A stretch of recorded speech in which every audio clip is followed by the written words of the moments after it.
I grew up with a guy. Um, shout out to Adam. Adam says he works with Columbia Records, and he's a multimillionaire. At least that's what he says. But man, I don't know. And we all knew Adam growing up as just kind of just like his profile pictures on Instagram. Gotta let the world know. And yeah, but he told me that he works with Columbia Records, and he's shown on Instagram that he works with this one singer, and he was like, you're too conscious. I agree with what you're saying, but you're too conscious and you don't have enough followers. We wait, we wait until the numbers make sense. So, we all know that today on social media, not just the labels, but a lot of investors, they wait till you're already making a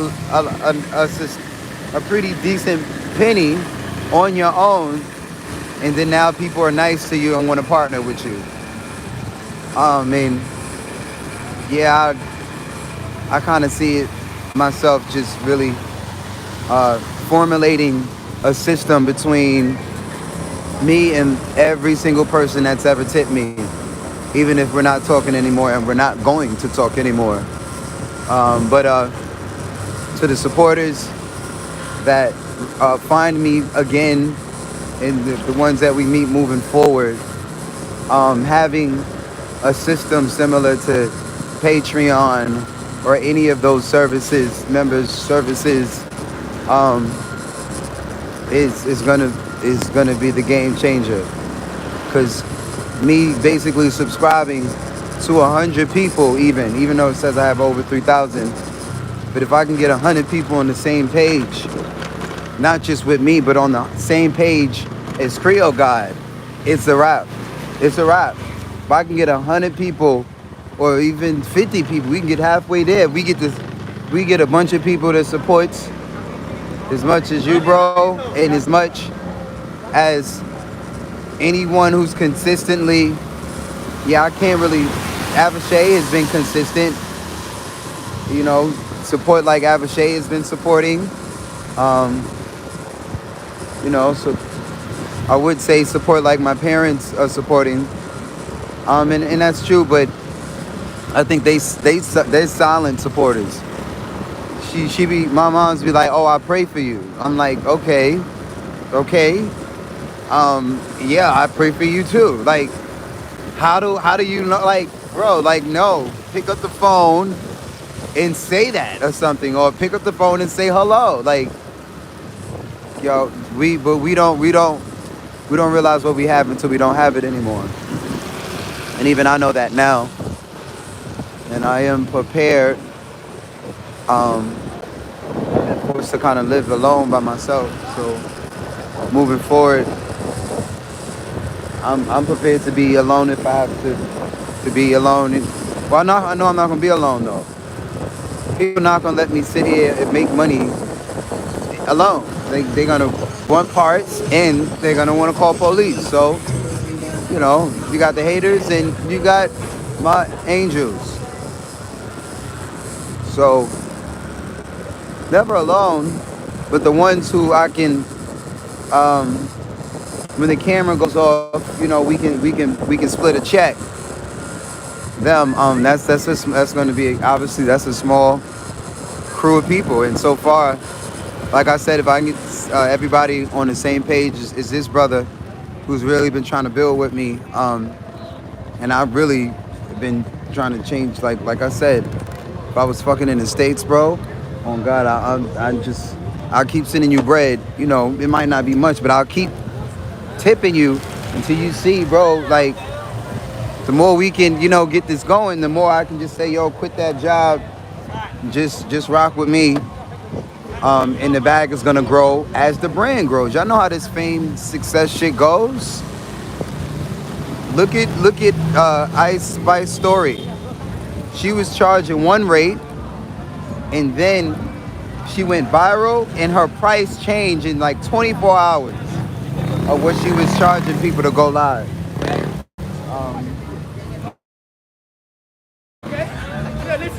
So there's, you know,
oh, this one I need a hoodie out here.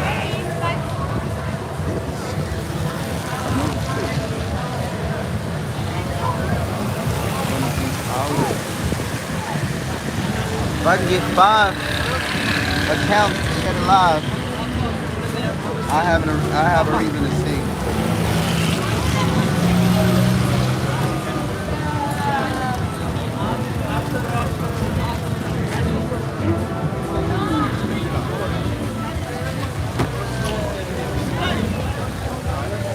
If I can get 6 people to share the live,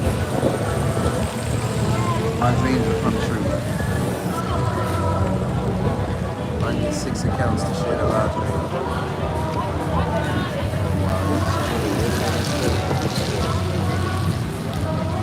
If I can get 4 people to share the live.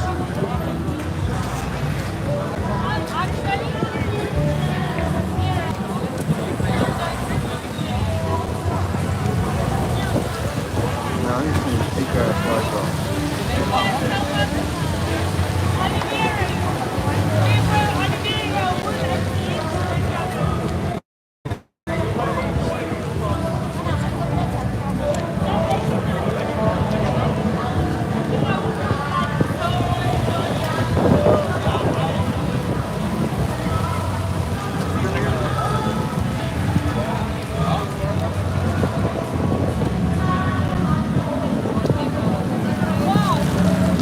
A lot of temperatures dropped tonight.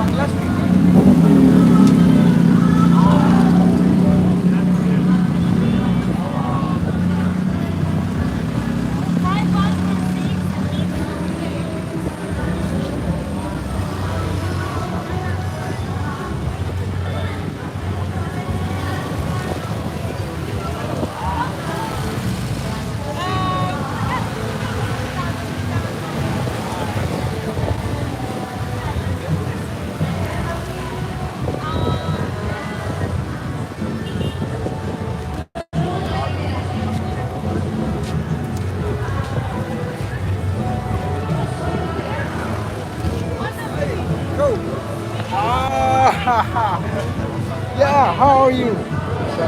Ah, yes, I'm fine. I'm trying to remember.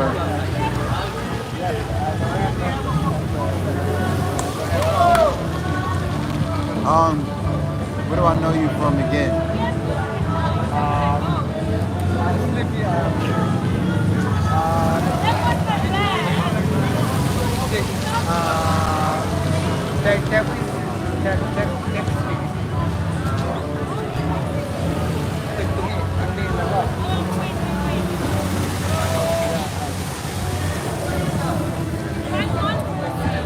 I'm trying to remember where did I see you before?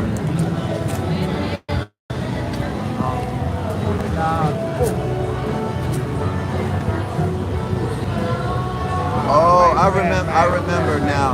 I met you here. Yeah, I met you here.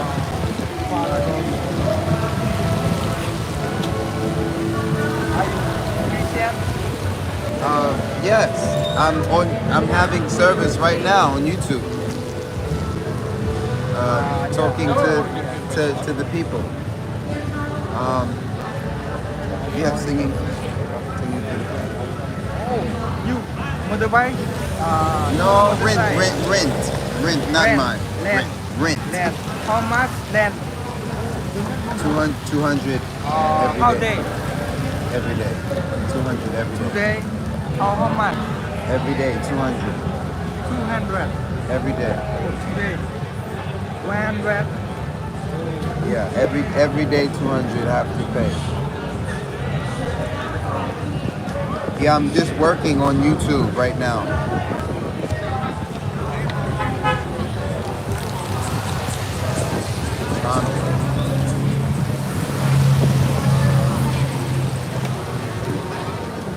I you are send Thai send No. I go I have money one 1,000 I have money 1,000 there's Swiss white girl baby แล้วก็okay yeah yes I don't know I choose yes I Burka yes I gotta get Yes. a translator. So I have money ในตัวminis working. 1,000 yes I working yes That's good. I hear That's yes. good. That's good. Yes. I'm working too. The Singing song Napron in YouTube.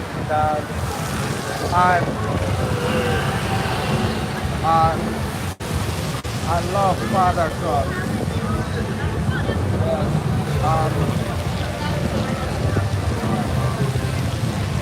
I need yeah.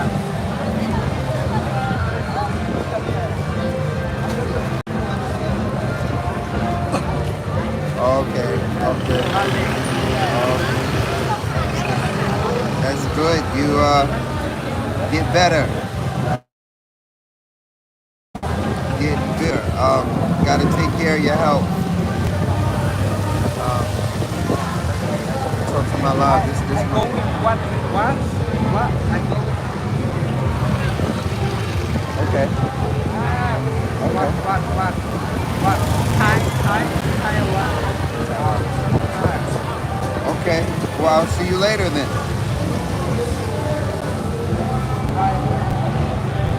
I serve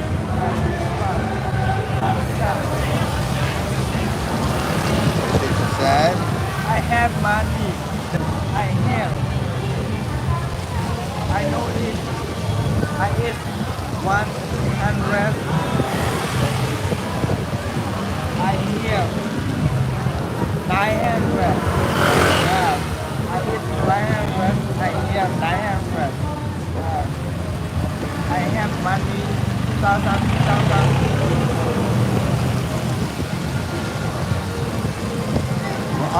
I'm gonna try to get somewhere where there's not any wind, because the rain and the wind, I'm gonna just when yeah, and the wind is stomping me up here. No, I would take a walk in no, maybe I can do this. I can do this. I'm trying to roll a cigarette, but the wind. Yeah. No, I think I just.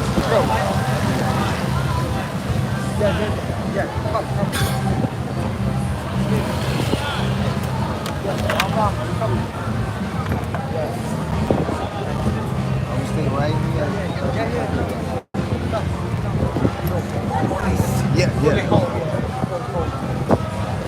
No, but but right here. No, no, no, no.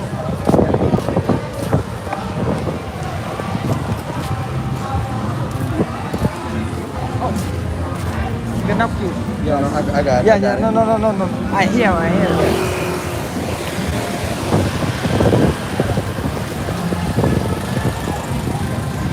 Um,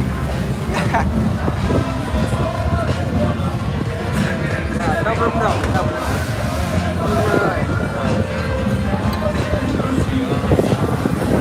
Hello, my name is Ray. My name is Ray. Yeah. YouTube, say hello, YouTube. I'm from Mon. Yeah. Oh, Myanmar? No, Myanmar. Mon Thai. Oh, Montai. Oh, Montai.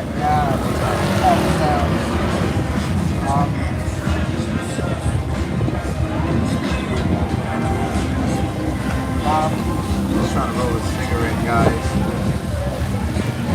Yeah, I'll let you talk to the audience.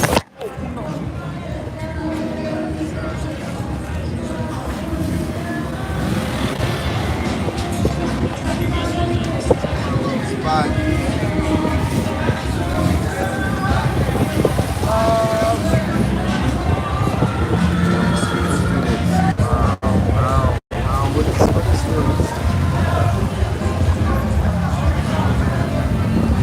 I think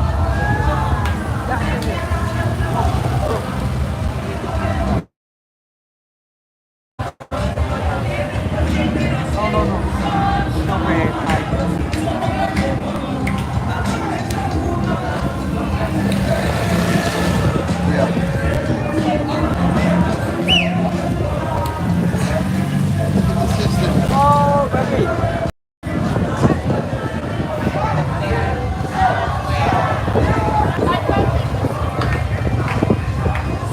although I can just do this.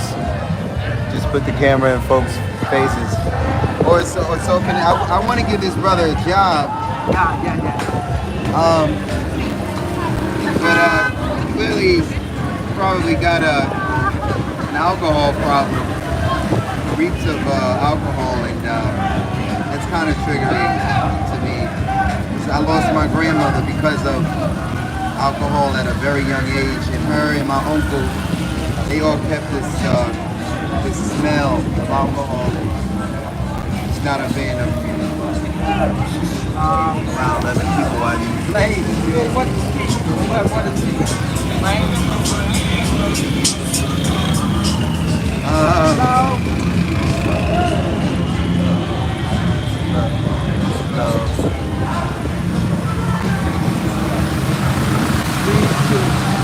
Say hello. Hey. Oh, how are you? Oh, good reading. Good reading. Yes. So this is a good brother. I talked to him before. He's pretty nice and he likes my energy, and he just kind of walked up. He's currently on the streets, and I go. thank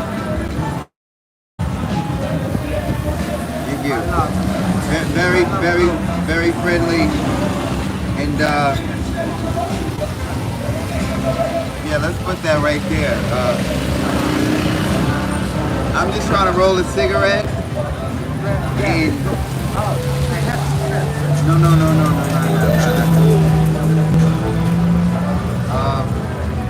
but coming out here, I yes.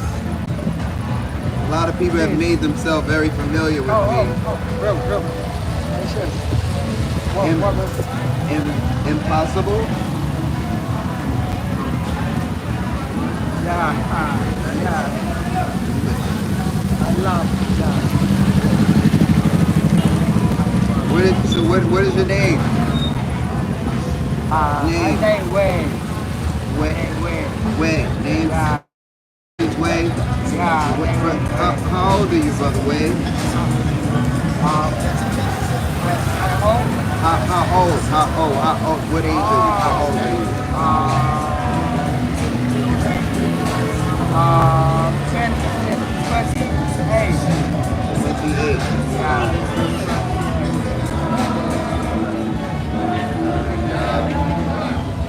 Where's your family? Where's your family? Don't have family, man. Have friends. Friends. You don't have mom? You don't have dad? Yeah, have mom, don't have dad.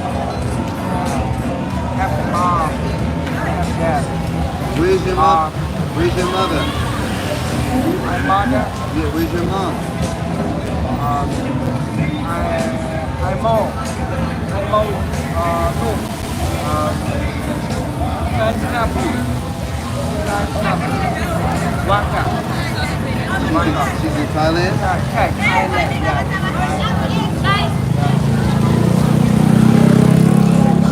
I always like to go back and forth. Go back and forth. Yeah, I like to go back and forth.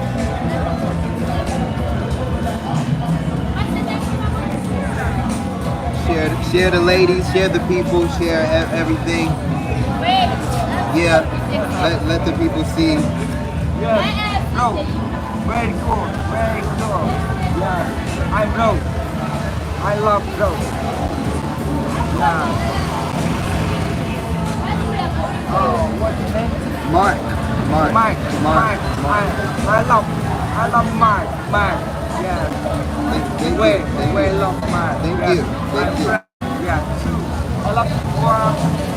Thank you. I love you one. Huh? I love you, Mike one. I love you, Mike.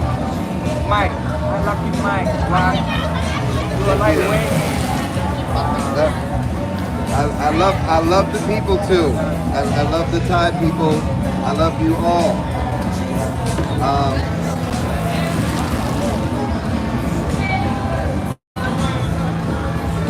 Richard. Ryder. Richard, what is the man of health?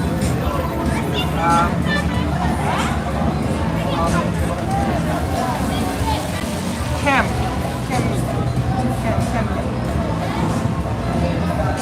Brothers. I'm really out here on the streets with the people. Hello, brother. And no judgment. Brother, give me some space. Some space, please. Leaning on me and not doing that.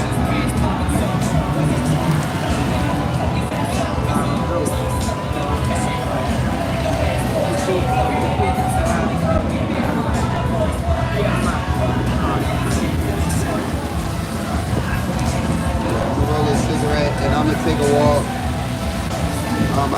I can't do the bear smell. Hard enough smelling tobacco in the street, but yeah, I'm gonna get ready to get up out of here, my name. Brother.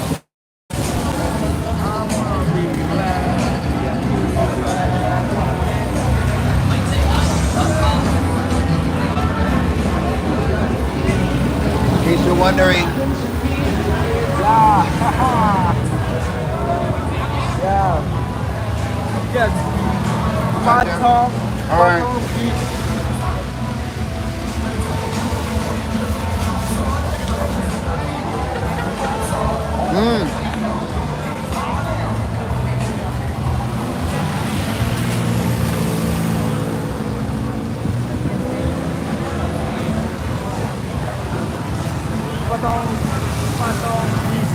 Phuket, Thailand. I told you. These women follow me and so do these men. They don't get access to black folks at all. Hold on.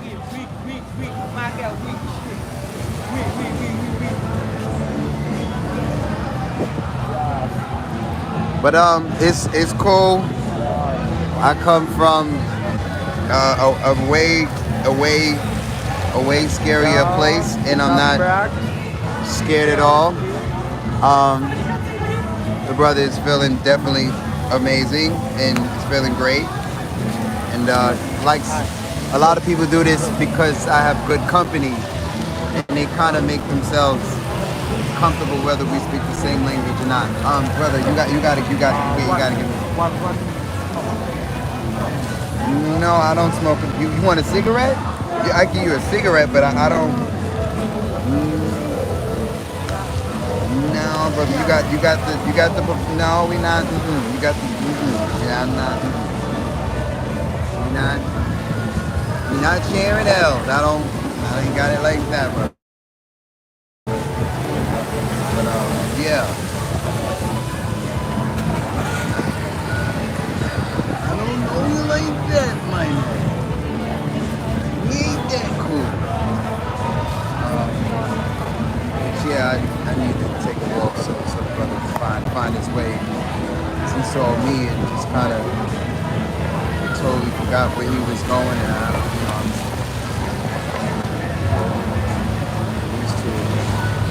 these three are basically surrounded by my bike.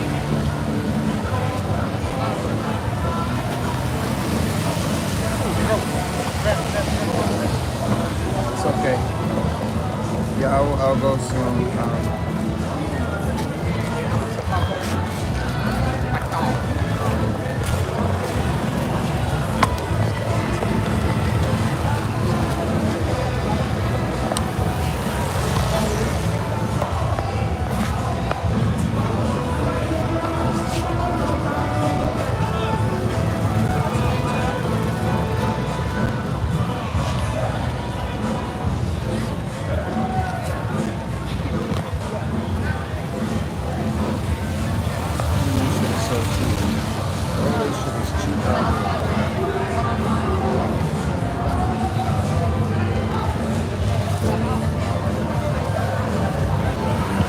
Yeah, bro, I don't share my weed, bro. I smoke alone. You drink alone, I smoke alone. Like, I usually don't do all of this standing, piling up with niggas and shit neither. Like, I don't really. I saw it from.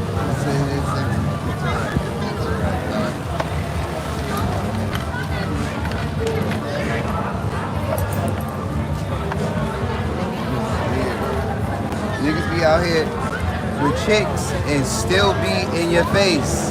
You out here with two women and you still in my face. Like, shit is weird. It's funny. But yeah, I understand. This is the closest that you'll ever get to Buddha. For real. It's the closest that you'll ever get to Jesus Christ. For real. God bless you.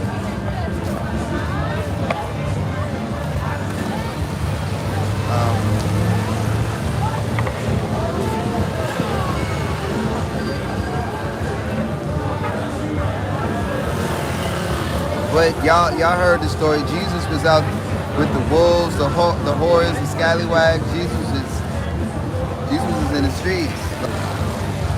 And where we at? Streets. Really posted. Son is really out here posted. I asked for security. If he could get rid of the alcohol, I could probably give him a job. On God, I give his ass a job. Even though he don't speak no English, I give him a job, but I can't do the alcoholism. We're not doing that. And I know that's most of y'all thing. I'm good though. I'm not even really supposed to be smoking this cigarette weed. With my singing ass. What does he drink? Ching. Yeah, Chang. Very good. I don't like any beer except cider or wine or cider. Cider is beer. Wine is not beer.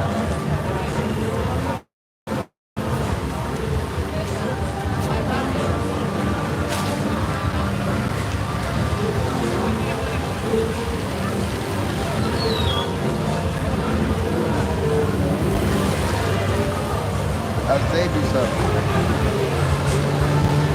I'll save you when I ain't gonna just smoke in the brother's face. I ain't gonna do that to him. That's how they used to do it.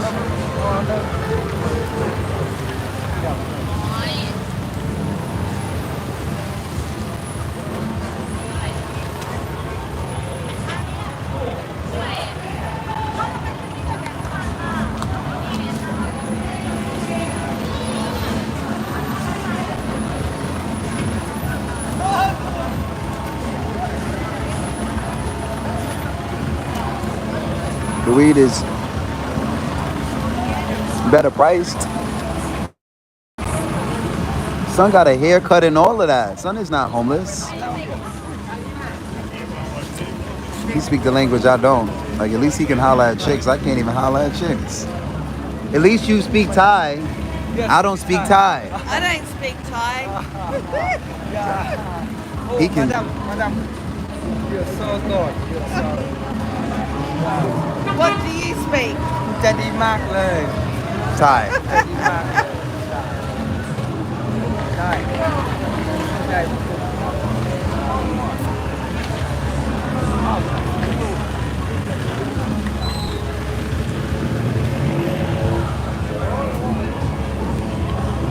The weed is better priced.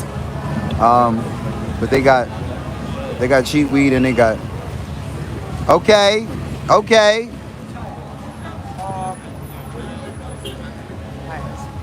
ตอนนี้รถติดมากตอนนี้เบียด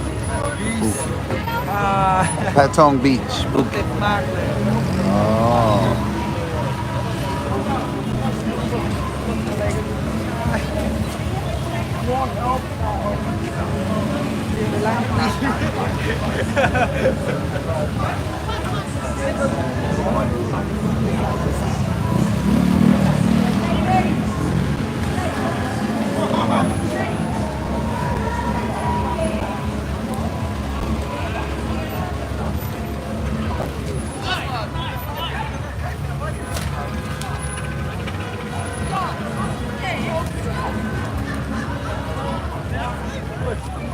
Look at these two. Drunks. Fight man. Oh, no fight, don't fight. Right in front of the police, really?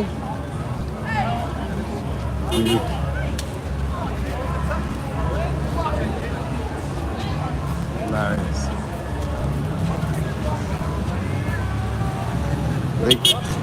They can't even walk.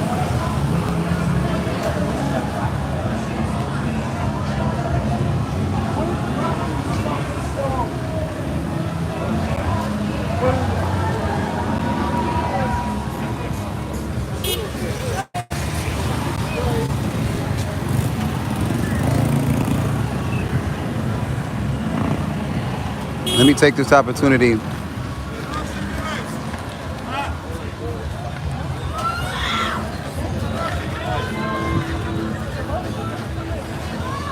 They're drunk.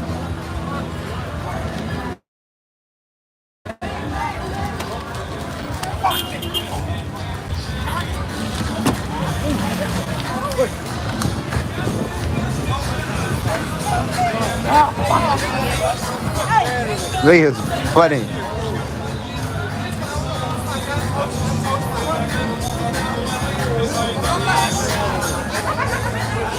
Uh-oh.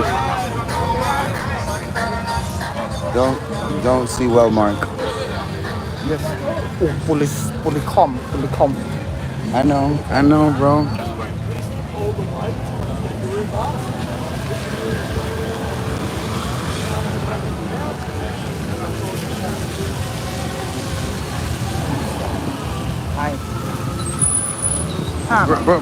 Brother, give me a little bit of space. Give me a little bit of space.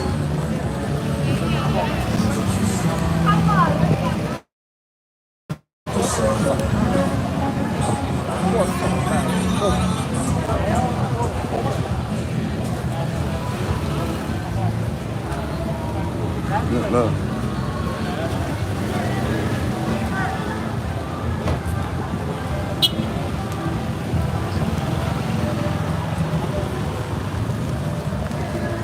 We're just gonna go over there. And they gonna make up now? No, that nigga walk right by him. It's funny out here. I'm gonna get away from dude though. Dude is kind of annoying me.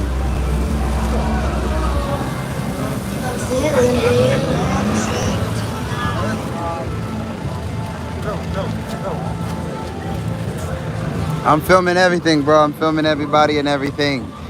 Cause y'all are a show. Y'all are funny. We are no stamp. We are no stamp. Yeah. All of y'all are funny. Like I gotta catch all of this. Like for real. Like y'all are funnier than New Yorkers. Funnier than New Yorkers, bro. Like don't see well, man. India. India. Wailun India. Wailun India. Go.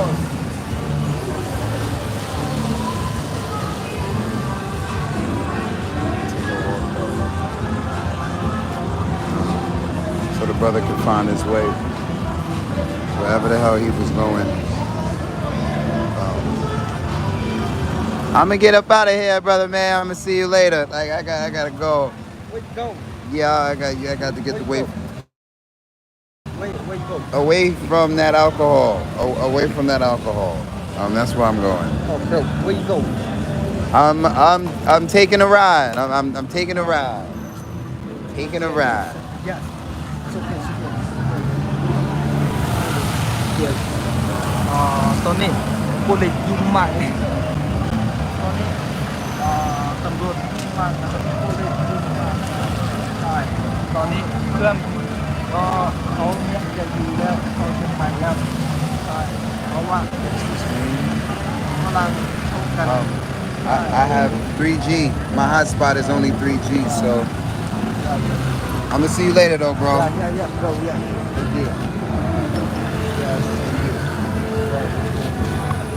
Thank you. Anh name wait. Wait, and I'm Mark. Mike. Thank you, my friend. Mike. See you later. I hope look Bahasa Look, Para. Yes. Okay, para.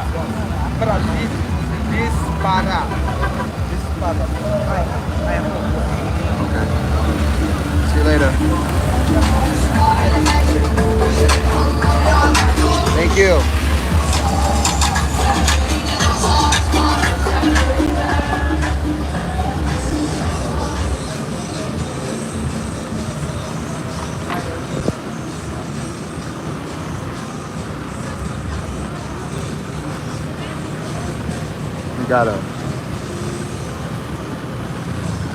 I gotta drive off, drive in circles.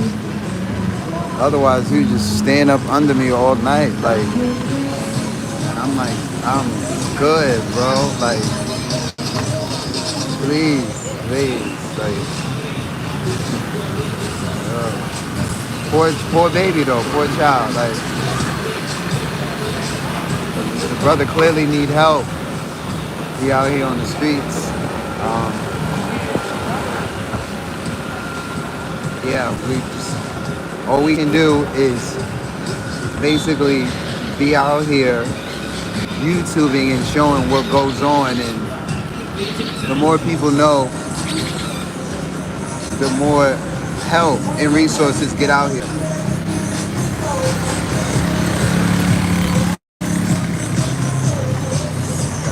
Annoying with that noise. There is no fixing the stream. The stream barely has Wi-Fi. I have, yeah, can't fix the stream.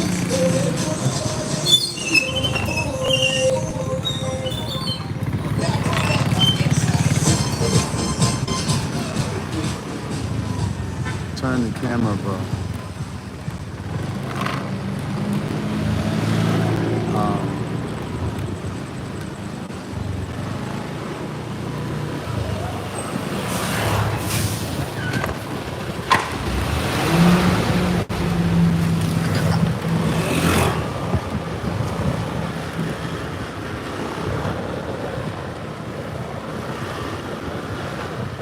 Yeah, if you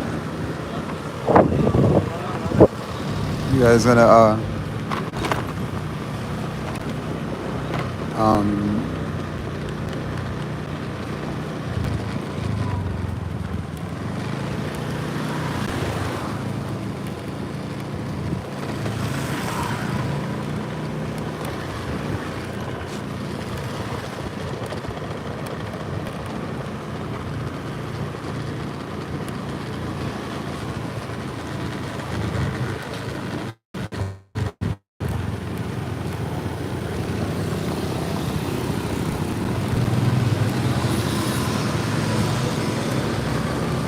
literally circle the block.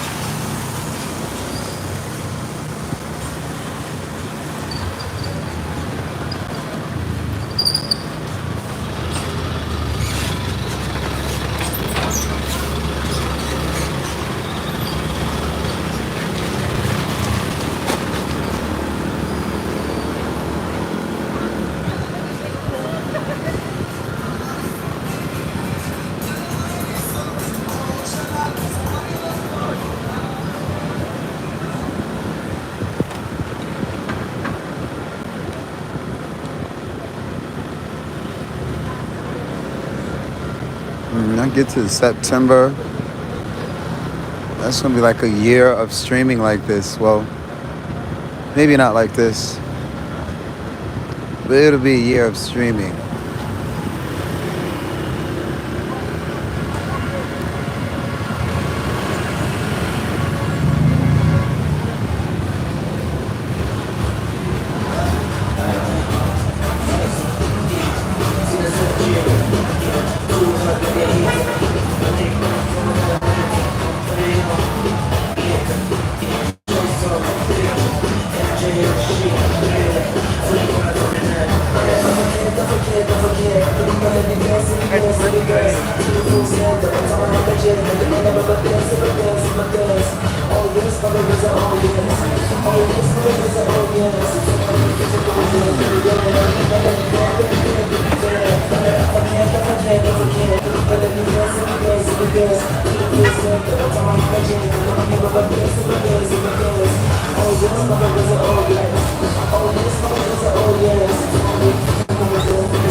Let me set the record straight.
You realize,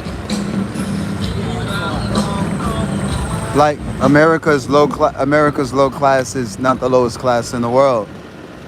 That's crazy. When you fucking realize that our poor people and the uneducated where I'm from is not the bottom. That's not the bottom. Hey, yes, that's not the end of the road. The shit goes lower than that. Like, it's crazy. Like, folks can act worse than the worst from, yeah. And then it can also be better.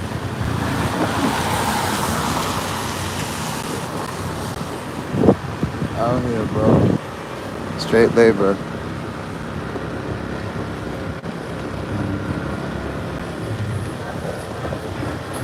It's different culture. Different culture. I guess this has been going on for the last 100 years. Massage, massage, massage.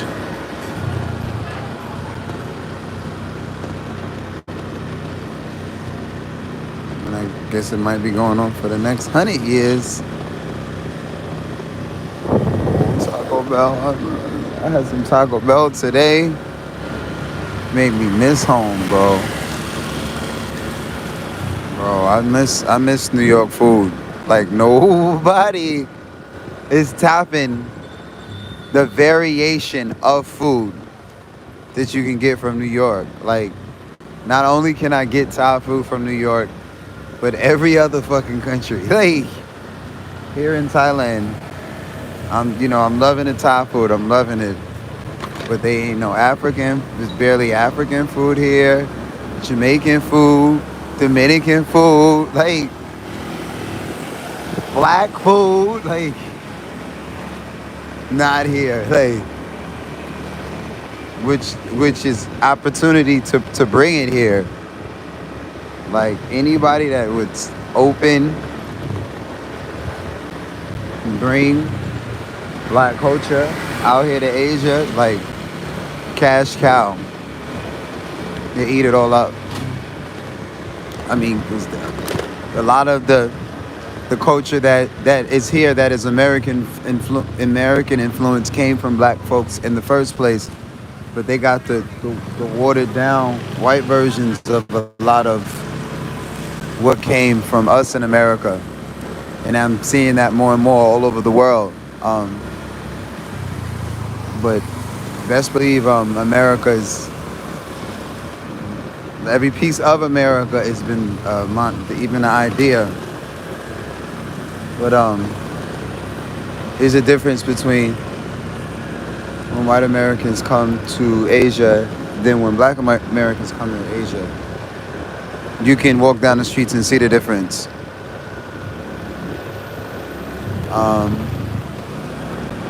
Yeah, it's a difference, because between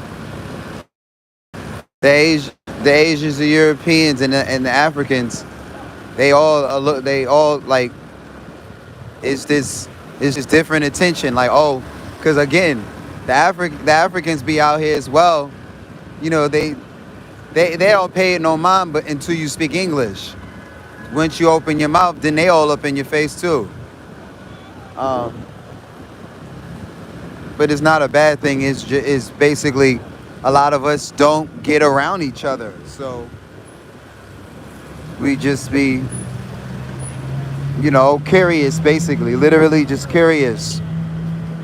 But I'm from New York, and in New York we do get access to a lot of foreigners, people from all over the world, but maybe not so much Southeast Asia. Like, I cannot remember how many times I've met people from Thailand in New York City. Like, bro, they got y'all food all out there, but I don't think those are Thai people that's running those locations. Any of them. Like, they didn't look like Thai people. Like, they were definitely Asians though. But let me see if dude left, because he was blowing minds. I can't do, oh boy. I cannot do the alcohol. I cannot. You 20s, I can't do it. Can't Go ahead. I pray for him though. Pray for my brothers and sisters.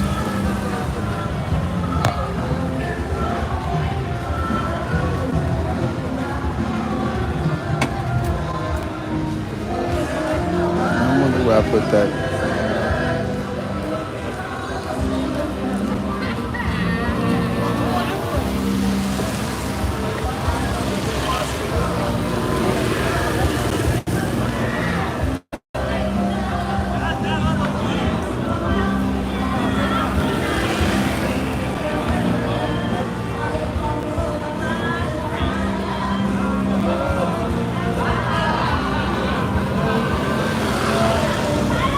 This little train.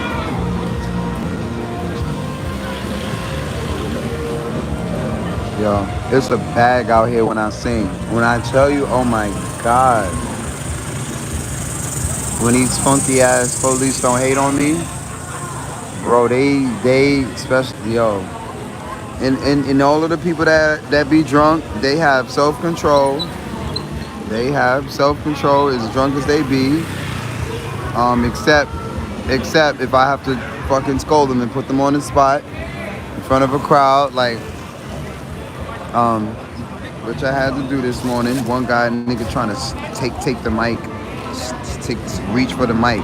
You put 40 bots in the bag. I had to cut the music like, excuse me, sir, don't put your motherfucking hands on me. Nah, put your fucking hands on me. You will get beat the fuck. Bad enough I'm out here dealing with police. A nigga will get knocked off of his drunken ass after he tipped. After you tipped, nigga, like putting your hands on me for any amount of money. Like unless I'm opening, like, but nah, reaching for the mic, like, bro. But I know these be street shows and folks be out of their motherfucking mind whether they drunk or not. But I got the antidote. Period. I got the antidote. Try that shit over here. I got the antidote.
delete this person. It's so weird. I was gonna confront them and say anybody's making requests in my chat, support in advance. I'm gonna take offense to it and potentially remove you. And now before I could do that, it said they was removed by me. And I'm like, no, they wasn't. I didn't even what? In the middle of saying, I was literally about to say that from the other phone. Don't put no fucking requests in my chat unless you one of the supporters. Or unless you a moderator. Like,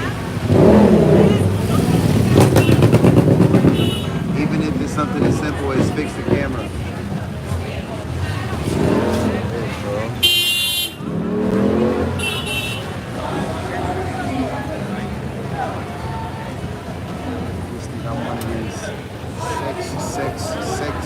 YouTube sex tourism niggas. I'm not.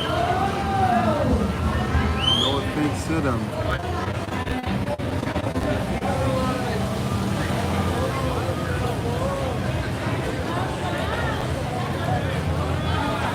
Lucky I'm not in the first place.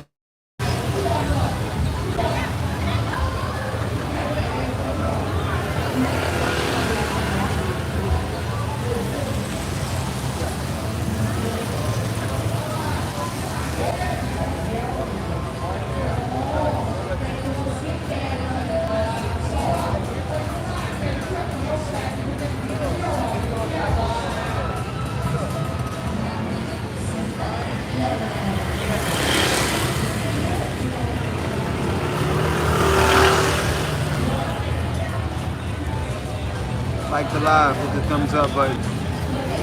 Thumbs up, thumbs up.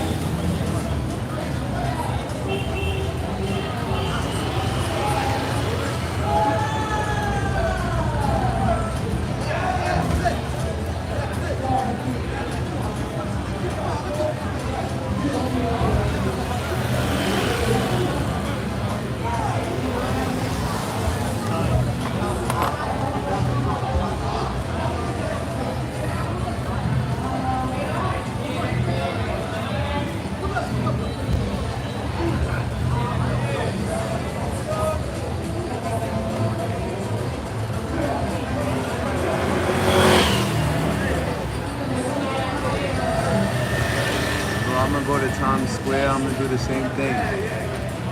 Just post up. You get paid just to post up. Like, occasionally sing. Only thing is the big tip is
ever.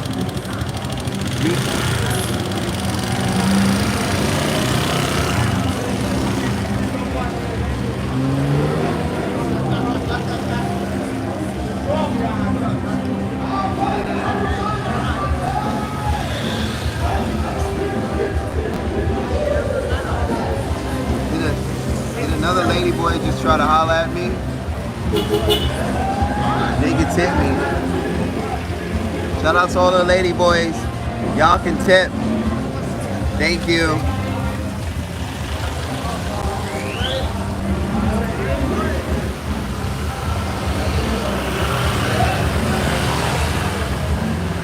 Y'all can tip like everybody else. Hey, show love.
was like door dashing. I would be door dashing as long as they would send me orders. Then it got to the point where I was like, all right, they're gonna just keep sending me orders. I'm sleepy now. There's only been so much money I can take before I gotta go to fucking sleep late. So I'm trying to figure out how the fuck should I start the stream over and just block the screen.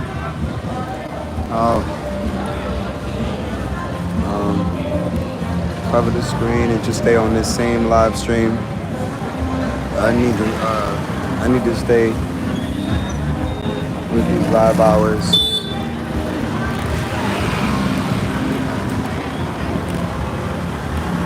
We can get this live hours by just staying live because people just gonna keep getting on and off my live. So I'm just like, I'm gonna just stay live.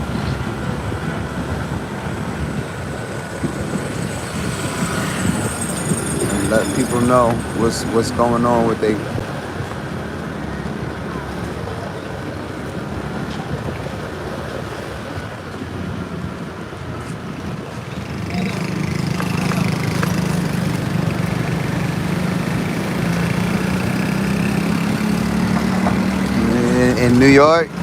In New York, nigga, you could be door dashing day and night. Niggas just keep sending you orders. Like, this shit don't stop. I think it's the same thing in Bangkok and out here. Yeah, I be ordering food all hours of the night.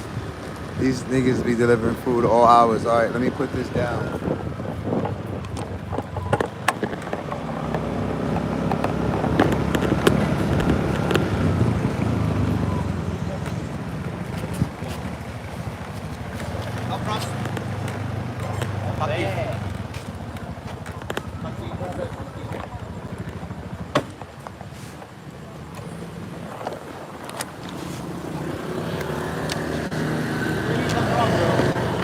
New York City. Huh? New York City. New York City. Yes. And what are you doing? See my face, right? I'm a singer. I think you live in the Facebook, right? I'm a And singer. if I see my face and have a problem to me, I will make a report to you. Show your passport to me. I'm working. Show your passport and license to me, please. I just finished singing. If you see my face, I safety for myself. I was Yes, I know, already but- recording. You show your license or passport. I mean me. I this right now.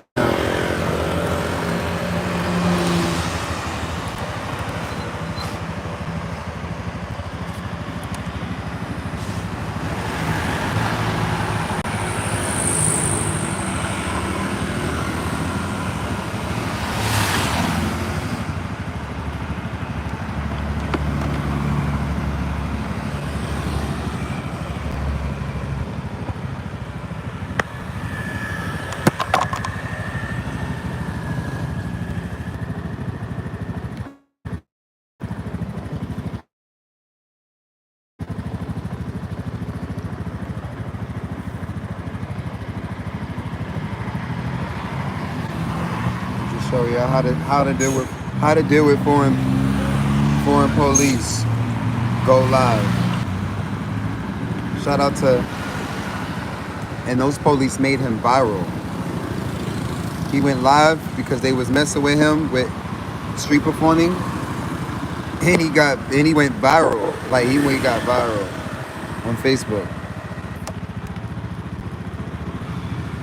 Maybe there's a chance to connect.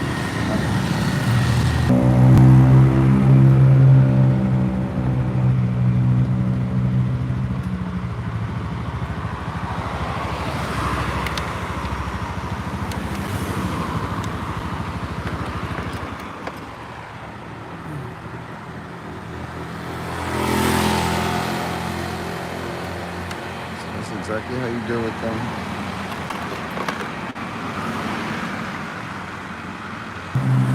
Anybody? A lot of law enforcement use their job, just like these security guards use their job to fuck with me. Cops do the same thing. But once they find out that you're not only filming, that you're surrounded by a crowd of people that got your back, they stand down. You always keep your partner, just like, for example, you never see a cop approach you alone.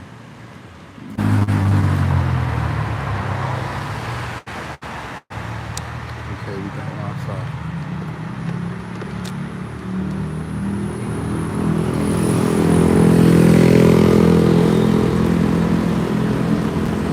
He's literally trying to stop me and say, stop filming me. That's hilarious, bro. That's a fucking short.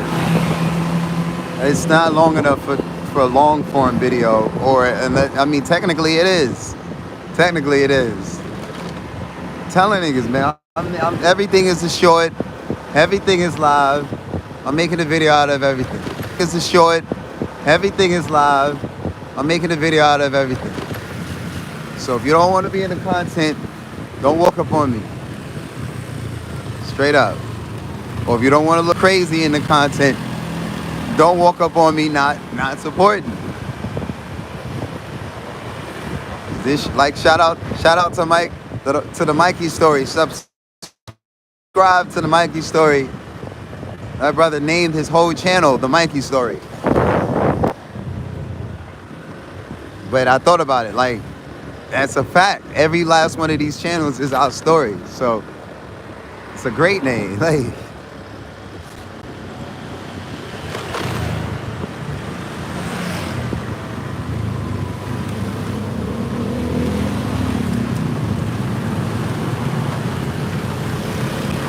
my feet hurt.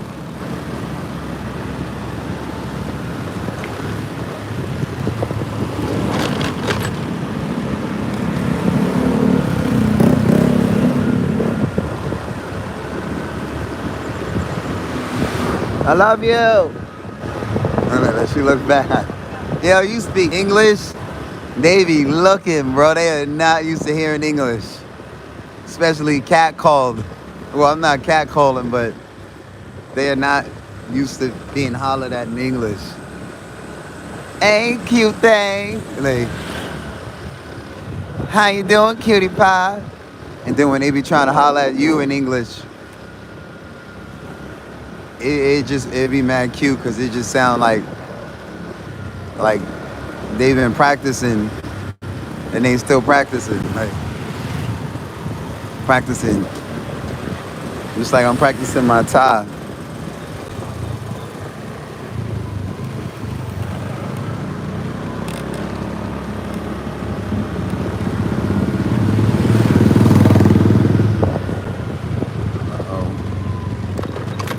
I forgot I'm having this battery issue.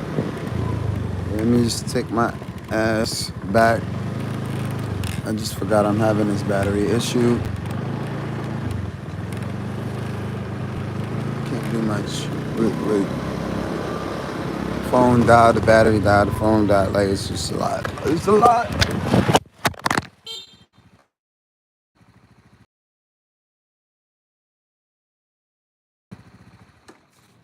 Oh boy. I'm determined to break this phone. Determined to just trash this phone. Yep. It prevails. It prevails. Soon we'll get a GoPro. I don't know about the GoPros though because it's broken, I think. It's broken.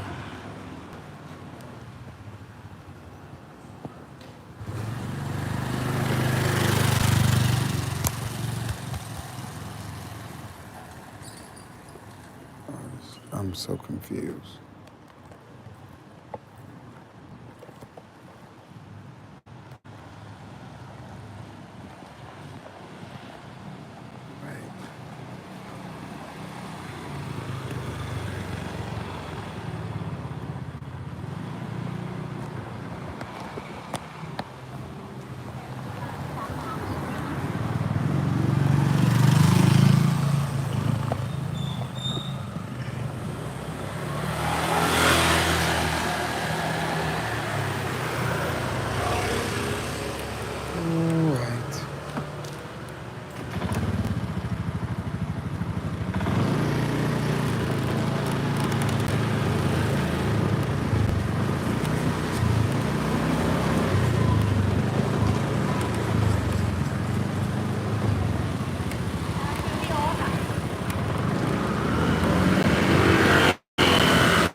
Full-time vlogger.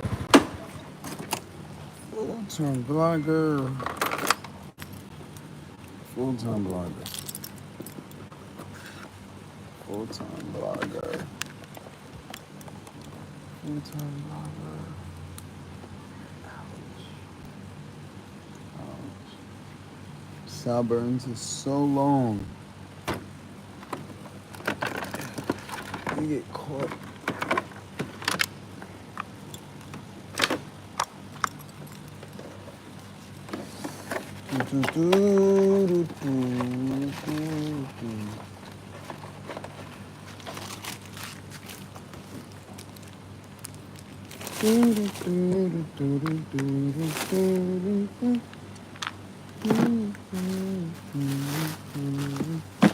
Remember that.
Five people watching.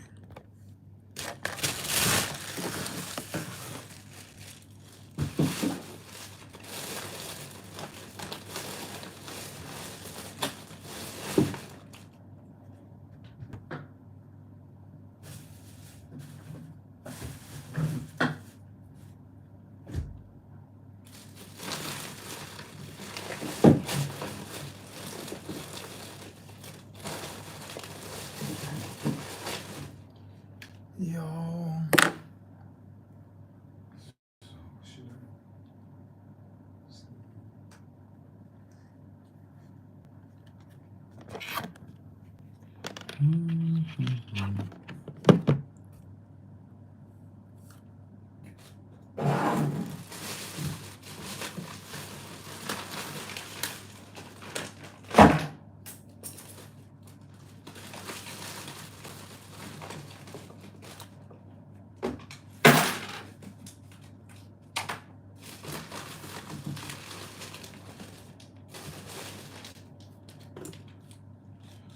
Get back to the lecture. So yeah, I'm just about to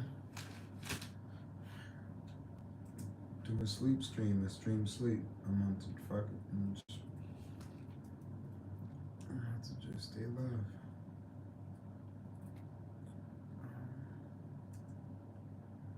Let's look at the real world now that these kids gotta live in. Do you think that DePaul is gonna stop asking your kid to pass the SAT with a 1,000 score to get admitted? Do you really believe that? Right. Because if you said yes, black people still don't get it.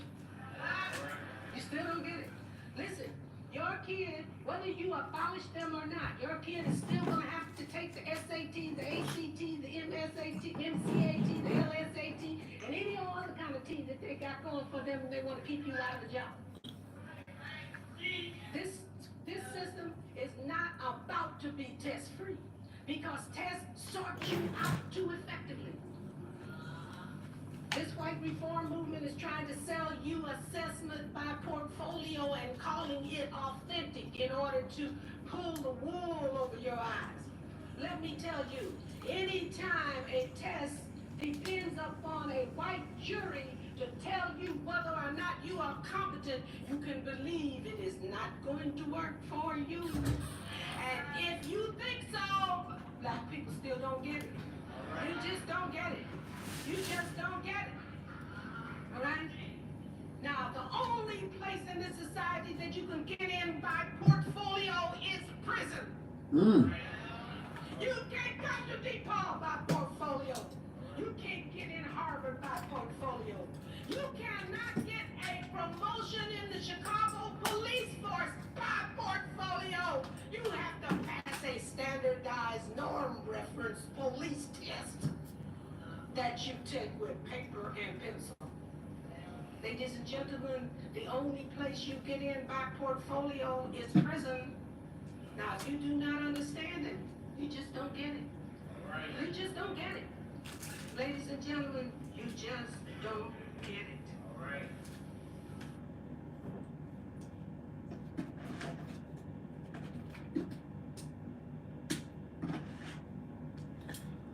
Right, so listen to what I listen to in my sleep.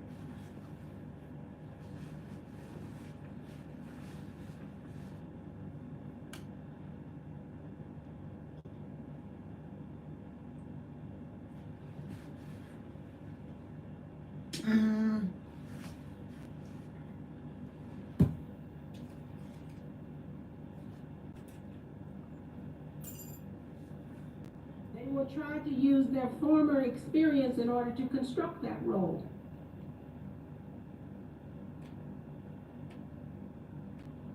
Shout out to Transatlantic Channel. I'm already subscribed. Transatlantic Productions. Dr. Barbara Sizemore. Black people still don't get it. Ill about what's happening to our children. Ill about what's happening to our children in public schools. Now, most of the time when I come over here, that's what I talk to you about, because that's really where my life is centered. But it occurred to me that Alton's been in this struggle, and I'm very concerned about how we're progressing in it. So I thought a lot about it, sisters and brothers, and titled what I want to share with you tonight, then we have to think about what has happened to our culture. And we need to take a long, serious look at our condition now. If culture is the sum total of artifacts which any group accumulates in its struggle for survival and autonomy, then it's dynamic because it's a struggle. It's not static. It doesn't stand still and never change. It changes with the conditions, okay? Because as you try to survive and to be self-autonomous and the conditions change that keep you from doing that, you change in order to combat those conditions. I'm not making sense to you? Can you say happy birthday to me? Now, what is survival? Survival means that the group has to do at least three things. One, the group has to see that each individual member keeps himself or herself in good enough mental, moral, spiritual, and physical health long enough to reproduce that self and then take care of whatever you reproduce. That's the least. If you don't do that, the group dies. It's gone. Okay. So that's what survival means. In order to be self-autonomous, it means that the group has to have within its control the means to assure its survival. Okay, we don't know nobody else to do that. That's not going to happen. That's not the way the world works. Now, what are the chief obstacles to survival? Okay, let's just be real. What are they? One is nature. You got to have within the means of the group some way for the group to survive earthquakes, floods, hurricanes, tornadoes, whatever. Right? So nature is one. Other men and women who might want to take your land, water, means of survival, and yourself. You can't become no contradicting drug addict, alcoholic, kill yourself. Right? Okay, those are the obstacles. Now, the culture that we pass down from generation to generation is supposed to help the group to survive and to be self-autonomous. The way that we pass this culture on is through what? Groups. Family, church, school, organizations like this. Those are the means. Okay, now, unfortunately for us, we live in a country where the overriding values of the country are against us. For instance, these overriding values put in the position of privilege people who are white, people who are male, and people who are wealthy. And these three groups dominate the society. So when we talk about teaching our children instrumental values like equality, liberty, fraternity, etc., we are talking about ordering those values under the institutional values of race, gender, and wealth. So that more white people get equality, liberty, and fraternity than black people, more men get equality, liberty, and fraternity than women, and more wealthy people get equality, liberty, and fraternity than poor people. You get it? All right. This doesn't do enough then, ladies and gentlemen, for us to teach our children about the instrumental values, you know, if we don't teach them the impact of the institutional values on the distribution of the ladder. Otherwise, our kids don't get the full message and don't know how to behave. Now, when I was a young woman looking for a job in 1947, the newspapers would advertise, no Negroes need apply. Right? Chicago, Illinois, March 28, 1947, Chicago, Illinois. I did not say Mississippi. North, I was up north. Singing for the right. people. So, what did that say? That said that on March 28, 1947, when I was looking for my first job, affirmative action was for white people. Now, just because we didn't call it that then, ladies and gentlemen, doesn't mean it wasn't. And now that it's our turn to have affirmative action, it's suddenly no turns. No turns. It's always our turn, right? It's always white people's turn for affirmative action. Nobody else gets a turn. So much for taking turns. But isn't that what we teach for 2 weeks in kindergarten? Oh, the teacher tells you your child has to learn to take a turn. We teach him to take a turn in kindergarten, take a turn in first grade, take a turn in second grade, wait your turn in third grade, don't butt in fourth grade, stay in line in fifth grade. When you get to be an adult, you stand and queue up at the cashier. Take your turn, wait your turn. Nobody take no turns in this country. It's always the white man's turn. It's always the rich man's turn. It's always their turn. So much for taking turns.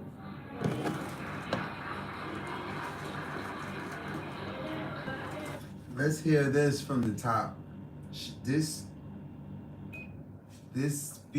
lecture is a masterpiece. It's Dr. Barbara Sizemore. Once again, y'all, I've got to get my channel back monetized so I can start making some money on this channel and meeting people that are supporting my journey and filtering out everybody else, deleting everyone else. So please subscribe, please tip. Of I did contact the American Embassy and I told them that I'm stranded. They know. I filled out the application. I gave them my passport. I'm calling on you guys, and I do have a plan B. If I need to stay in Asia, I'll just go to Vietnam, Cambodia. I'll just go to Cambodia and keep saving and keep working. Keep working online or learn to make enough money online to potentially to be able to travel wherever I want and not have to be homeless in America anymore. Nobody wants to be homeless in America or homeless in Thailand. But it's not freezing cold. So if you're homeless here, it's not like being homeless in New York, sleeping in hallways. And I don't really want to talk anymore. Good night. I'm not gonna talk anymore, because again, unless you're reaching out to me directly because you're a moderator. I got one real moderator.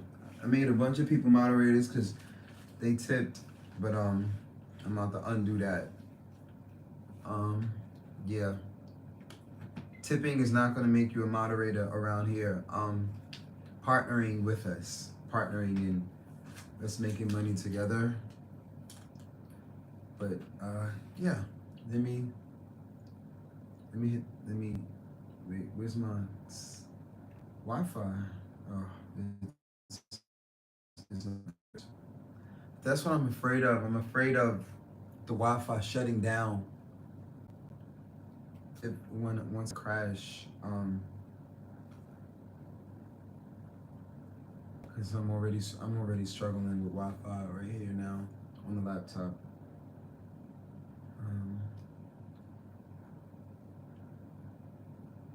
And I normally take my do-rag off. I guess I'll take it. Yeah, I am gonna take it off. I'm gonna turn the light off. Well, I don't sleep in the dark. No, sometimes I do. Most of the time I leave the bathroom light on just cause, or I go to sleep and it's freaking light outside. So, come on YouTube, come on internet, right? Wait your turn. Feel about what's happening to our children in public schools. Now, most of the time when I come over here, that's what I talk to you about, because that's really where my life is centered.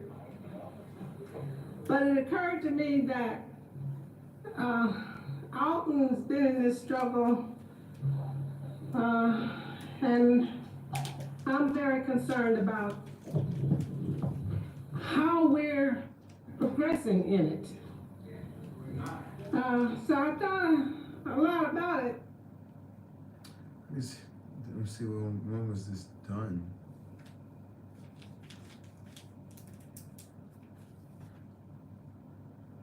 Doesn't have a date. It was posted January 7th, 2018. Sisters and brothers, and titled what I want to share with you tonight, called Black People Still Don't Get It.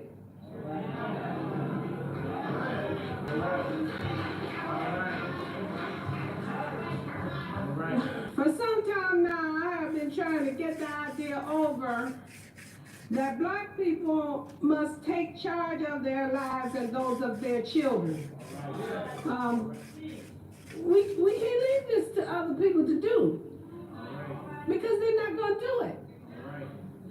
And we cannot sit around wringing our hands and shaking our heads and talking. It's getting late, brothers and sisters, especially for our children. Now, when it gets to the point that the way we live is destructive and leads to our extermination, then we have to think about what has happened to our culture.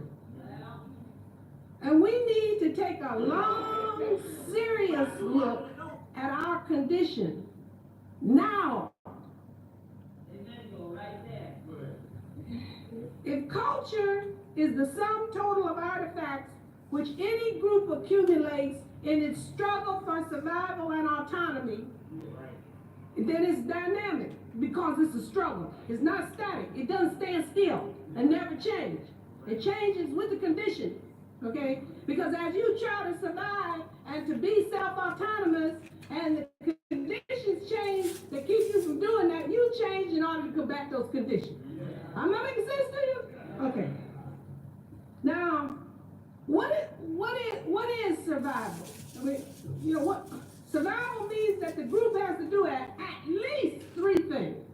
One, the group has to see that each individual member keeps himself or herself in good enough mental, moral, spiritual, and physical health long enough to reproduce that self and then take care of what you reproduce. That's the least. If you don't do that, the group dies. It's gone. Okay. So that's what survival means. In order to be self-autonomous, it means that the group has to have within its control the means to assure its survival. Yeah. All right. Can't depend on nobody else to do that. All right. That's not going to happen. That's not the way the world works. Now, what are the chief obstacles to survival? Okay, let's just be real. What are they? One is nature. You got to have within the means of the group some way for the group to survive earthquakes, floods, hurricanes, tornadoes, whatever. Right? So nature is one. Other men and women who might want to take your land, water, means of survival. And yourself. You can't become no cotton picking drug addict, alcoholic, and kill yourself. Right? Okay. Those are the obstacles. Now, the culture that we pass down from generation to generation is supposed to help the group to survive and to be self-autonomous. The major way that we pass this culture on is through what? Groups. Family, church, school, organizations like this. Those are the means. Okay, now, unfortunately for us, we live in a country where the overriding values of the country are against us. For instance, these overriding values put in the positions of privilege people who are white, people who are male, and people who are wealthy. And these three groups dominate the society. When we talk about teaching our children instrumental values like equality, liberty, fraternity, etc., we are talking about ordering those values under the institutional values of race, gender, and wealth. So that more white people get equality, liberty, and fraternity than black people, more men get equality, liberty, and fraternity than women, and more wealthy people get equality, liberty, and fraternity than poor people. You get it? All right. All right. All right. This doesn't do enough then, ladies and gentlemen, for us to teach our children about the instrumental values, you know, if we don't teach them the impact of the institutional values on the distribution of the life. Otherwise, our kids don't get the full message and don't know how to behave. Now, when I was a young woman looking for a job in 1947, the newspapers would advertise, no Negroes need apply. Chicago, Illinois, March 28, 1947, Chicago, Illinois. I did not say Mississippi. North, I was up north. All right. Right. So, what did that say? That said that on March 28, 1947, when I was looking for my first job, affirmative action was for white people. Now, just because we didn't call it that then, ladies and gentlemen, doesn't mean it wasn't. And now that it's our our turn to have affirmative action, it's suddenly no turns. No turns. It's always our turn, right? It's always white people's turn for affirmative action. Nobody else gets a turn. So much for taking turns. But in that in kindergarten, oh, the teacher tells you your child has to learn to take a turn. We teach him take a turn in kindergarten, take a turn in first grade, take a turn in second grade, wait your turn in third grade, don't butt in fourth grade, stay in line in fifth grade. When you get to be an adult, you stand and queue up at the cashier. Take your turn, wait your turn. But don't nobody take no turns in this country. It's always the white man's turn. It's always the rich man's turn. It's always their turn. All right. So much for taking turns.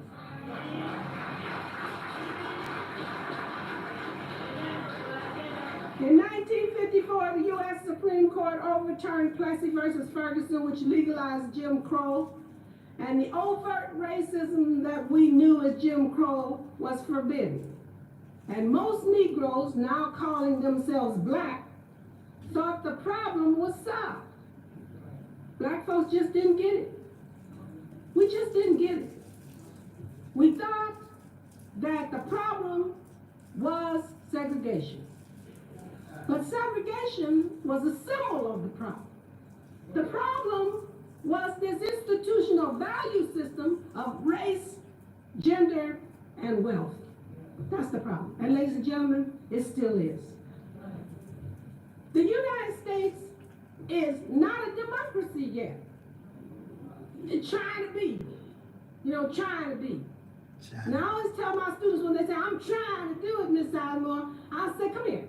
And I say, I'm trying to hit you. I'm trying to hit you. Right? I'm trying to hit you. And then when I finished, I said, did I hit you? And he said, no. I said, so much for trying.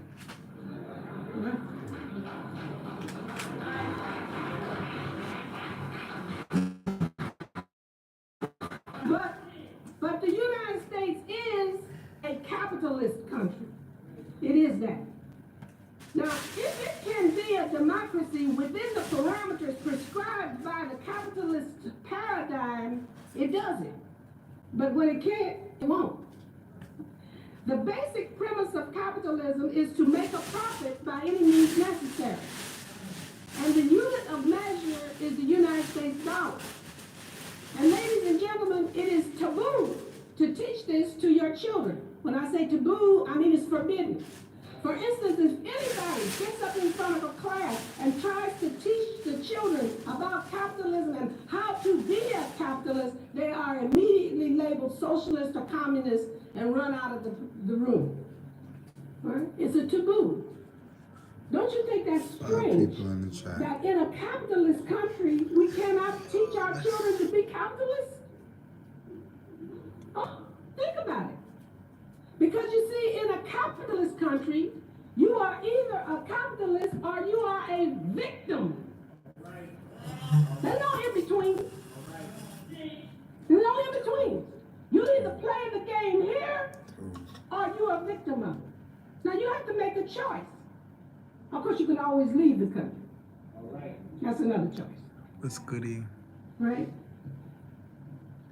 Now, capitalism demands competition, selfishness, and mean-spiritedness. It demands it. But what do they teach your children in school? Be cooperative. Be cooperative. Take your turn. Don't fight. Don't cheat. Now, everybody engaged in capitalism knows that the motto is win if you can, lose if you must, but always cheat.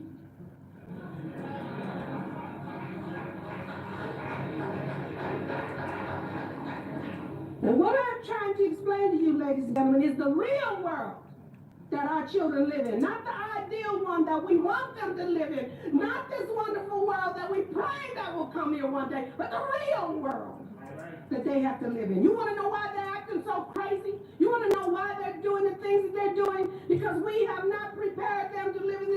the world. We have sent them through 12 years of school teaching them this dumb stuff that doesn't work, and when they go out and try to apply it and get killed for it, we are not there to help them through.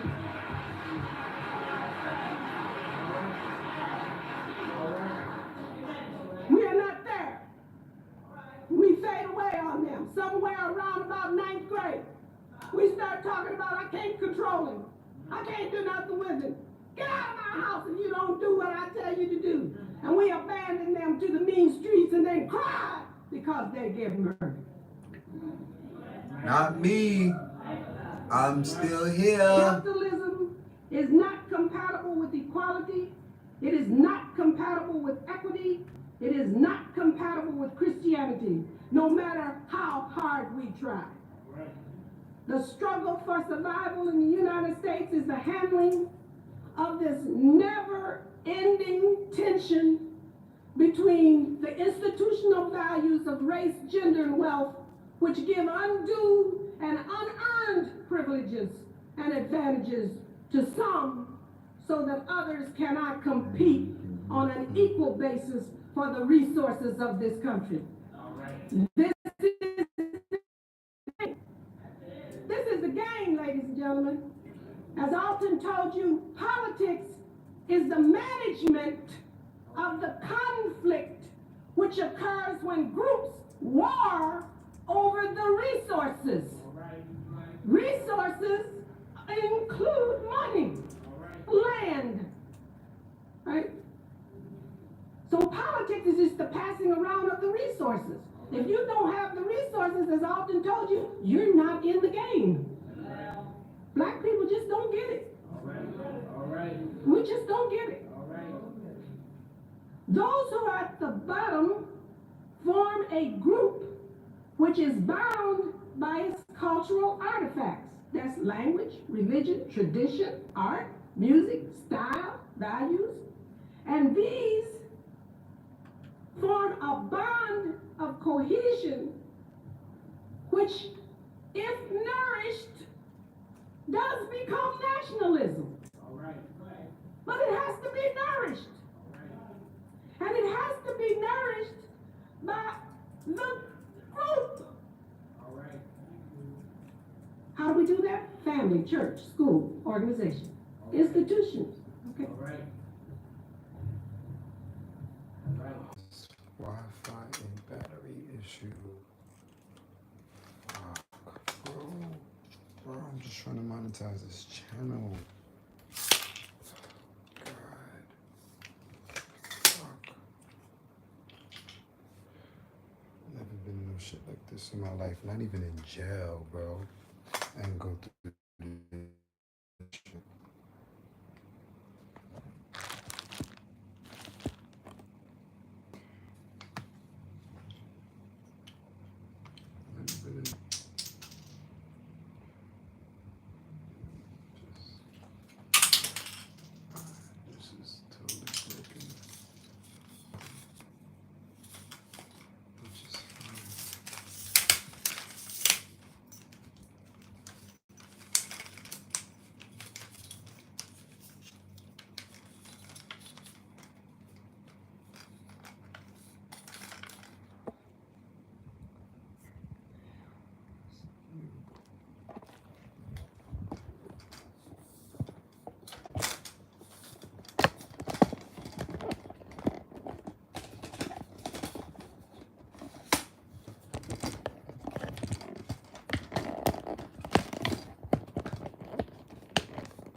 So yeah,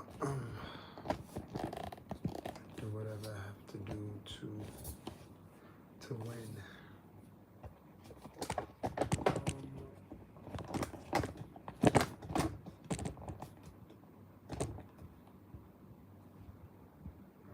wish the camera can flip.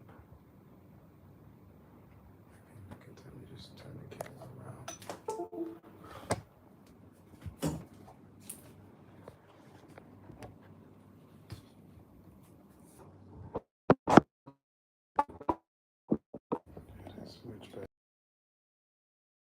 me see the screen anyway. A bunch of y'all not even talking about nothing. Just some people.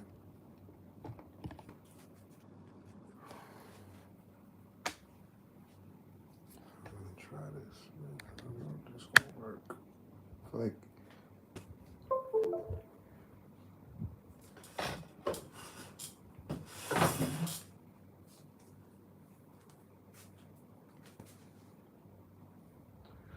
shower time. Shower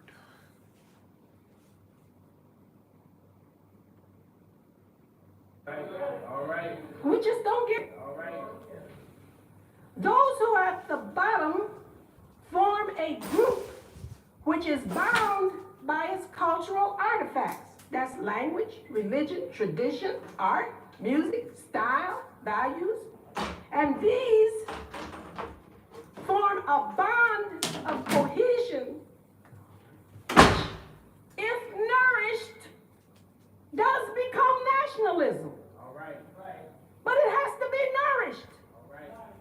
And it has to be nourished by the group. All right. How do we do that? Family, church, school, organization, institutions. Okay. All right. When it becomes nationalistic, then the group is strong enough to create an economic niche in which the people can slide to make a living. All right. But under capitalism, you must be a producer.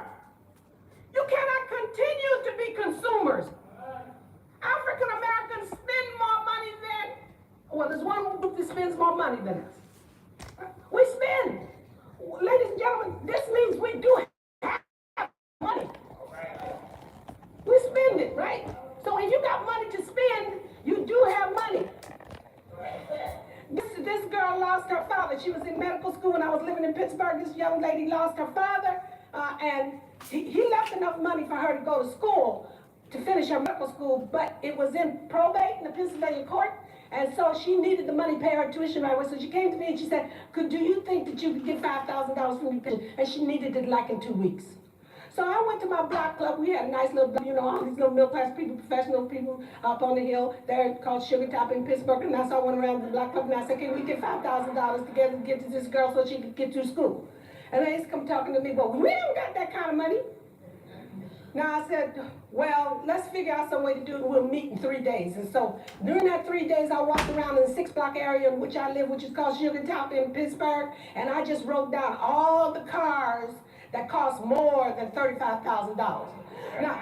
Now these cars, mind you, costing more than $35,000 was sitting out on the street. They didn't have garages to put them in. So I went to the next 3-day meeting and I had the long list of cars. And I said, look, sisters, I said, look at all these cars that white people are parking in front of our house.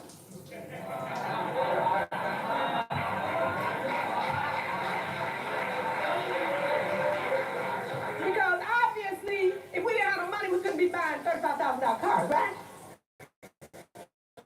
Okay, so the sisters forked up the money we got to the girl. But my point is that we say we don't have any money, but funny enough, we got money to buy all of these clothes and all of these cars and all these rings. I see brothers and sisters with 9 pounds of gold hanging around, talking about they ain't got no money. Well, I guess not if it's all on plastic. But that's another problem.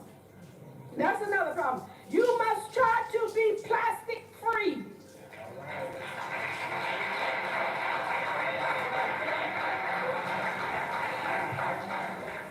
The plastic makes you a victim.